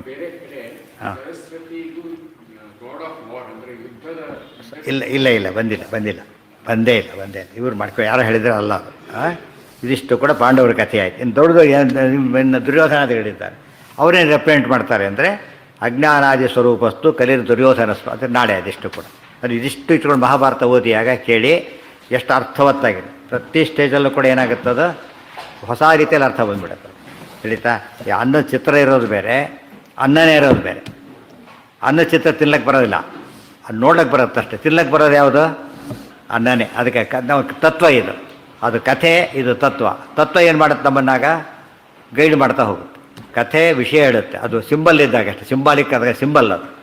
but symbol post office Sunday ನಿಂತ್ಕೊಂಡು ಒಳಗೆ ಯಾರು ಇಲ್ಲೇ ಇಲ್ಲ, ಸಿಂಬಲ್ ಕೆಲಸ ಮಾಡಲಿಲ್ಲ. ಅದು ಒಳಗೆ ಆಫೀಸಲ್ಲಿ ಜನ ಇದೆ, ಕೆಲಸ ಮಾಡುತ್ತೆ. ಅಭಿಮಾನಿ ದೇವತೆಗಳ ಬಗ್ಗೆ ನಮಗೆ ತಿಳುವಳಿಕಿದ್ರೆ ಆಗುತ್ತೆ. ಇದೆಲ್ಲ ಸರಿಯಾಗಿ ತಿಳ್ಕೊಂಡ್ರೆ ಅದು ಮಹಾಭಾರತ. ಬರೋ ಅದೆಲ್ಲ ಹೇಳ್ತಾರೆ ಆಚಾರ್ಯ, ಮುಂದೆ ಹೇಳ್ತಾರೆ, ಅದನ್ನು ಹೇಳ್ತಾರೆ. ನಾರಾಯಣ ಉಪರಿ ಚರತಿ ಇತಿ ಸರ್ವೇಷಾಂ ಉಪರಿ ಅಂದ್ರೇನು? ಉಪರ್, ಮೇಲೆ, ಎಲ್ಲರ ಮೇಲಿದ್ದಾನೆ. ಸಾಮಾನ್ಯ ದೇವರು ಅಂತಷ್ಟು ಜನ ಏನು ಮಾಡ್ತಾರೆ? ಎಲ್ಲ ಒಂದೇದು ಕೈ ಮೇಲೆ ಕತ್ತಾರೆ ನೋಡು ಅಂತೇಳಿ ಹೀಗೆ ತೋರಿಸ್ತಾರೆ. ಅದಕ್ಕೆ ಎಲ್ಲರ ಮೇಲಿದ್ದಾನೆ ದೇವರು. ಪುರುಷೋತ್ತಮ ಕ್ಷರ ಯಸ್ಮಾಕ್ಷರಮತೀತೋಹಂ ಅಕ್ಷರಾದಪಿ ಚೋತ್ತಮ ಅಥೋಸ್ಮಿ ಲೋಕೆ ವೇದೇ ಚ ಪ್ರಸಿತಃ ಪುರುಷೋತ್ತಮ. ನಮ್ಮ ಮೇಲೆ ತೋರಿಸೋದು ದೇವ್ರ ಮೇಲೆ ಒಂದೇ ಇದ್ದಾನೆ, ಕೆಳಗಿದ್ದಾನೆ ಇಲ್ಲ ಅಂತ ಅರ್ಥ ಅಲ್ಲ. ಎಲ್ಲರ ಮೇಲಿದ್ದಾನೆ. ಈಸ್ ಗ್ರೇಟ್, ಸುಪ್ರೀಮ್ ಅನ್ನೋ ಅರ್ಥದಲ್ಲಿ ಮೇಲೆ ಅಂತ ಕರೆಯೋದು. ಉಪರಿಚರ ಅಂತ ವಸು ಒಬ್ಬ ಇದ್ದಾನೆ. ಆ ವಸುವಿನ ಮಗಳೇ ಯಾರು? ಸತ್ಯವತಿ ದೇವಿ. ಗೊತ್ತಾಯ್ತಾ? ಆ ಕಥೆ ಬೇರೆ. ಆದರೆ ಉಪರಿಚರ ವಸುವಿನ ಕಥೆ ಬೇರೆ, ಉಪರಿಚರ ನಾರಾಯಣ ಬೇರೆ. ಸರ್ವೇಷಾಂ ಉಪರಿಚರತಿ ಇತಿ ಉಪರಿಚರ ಸರ್ವೋತ್ತಮ ಅಂತ ತಾತ್ಪರ್ಯ. ಅದೆಲ್ಲ ಬಿಡಿಸಿ. ಹಾಂ, ಗರುಡ ಯಾಕೆ? ಗರುಡ ಮೇಲೆ ಹಾರ್ತಾನೆ, ಗರುಡ ಮೇಲೆ ಕೂತಿದ್ದಾನೆ. ಮತ್ತೆ ಗರುಡ ಮತ್ತು ವಿಷ್ಣು ವಾಯುದೇವರು ಬರಲಿಲ್ಲ ಅಂದರೆ ಗರುಡನ ಉಸಿರಾಡಬೇಕಲ್ಲ. ವಾಯುದೇವರು ಇಲ್ದವ್ರು ಗರುಡ ಏನಿಲ್ಲ, ಉಸಿರಾಡೋಕ್ಕೆ ಬರೋಲ್ಲ. ಅದರ ಗರುಡ ವಾಯುದೇವರು Narayana. Garuda represents all other jivas. ವಾಯುದೇವರು ಜೀವೋತ್ತಮ, ನಾರಾಯಣ ಸರ್ವೋತ್ತಮ. ವರ್ಣವಾಹನ ನೋಡಿದ ತಕ್ಷಣ ಅರ್ಥ ಆಗಬೇಕು. ಶೇಷ ಹಾಗೇನೆ. ಶೇಷ ಮೇಲೆ ಮಲಗಿದ್ದಾನೆ ದೇವರು. ಶೇಷ ಉಸಿರಾಡಬೇಕಲ್ಲ, ವಾಯುದೇವರಿದ್ದಾನೆ. ವಾತಾಸನ ಅಂತಲೇ ಹೆಸರು ಅದು. ಶೇಷ ಜೀವರಿಗೆ ಸಂಕೇತನೇ ಆತ. ಜೀವೋತ್ತಮ ಯಾರು? ವಾಯುದೇವ ಸರ್ವೋತ್ತಮ ನಾರಾಯಣ. ಯಾವ ಚಿತ್ರ ನೋಡಿದ್ರೆ ಏನೋ ಗೊತ್ತಾಗುತ್ತೆ, ನನಗೆ ಚಿತ್ರ ನೋಡಿ ಗೊತ್ತಾಗಲಿಕ್ಕೆ ಮಾಡಿರೋದನ್ನು. ಆ ಸಿಂಬಾಲಿಕ್ ಯಾಕೆ ತೋರಿಸ್ತಾರೆ ಅಂದರೆ ನೋಡಿದ ತಕ್ಷಣ ನಮಗೆ ಅರ್ಥ ಆಗಲಿ ಅಂತೇಳಿ ಒಂದು ಇದ್ದಿದ್ದ ಹಾಗೆ. ಕೋಡ್ ಅಂದರೆ ಅದೇನೆ, ಇದು ಕೋಡ್ ಇದ್ದಾಗ ದೇವರಿಗೆ.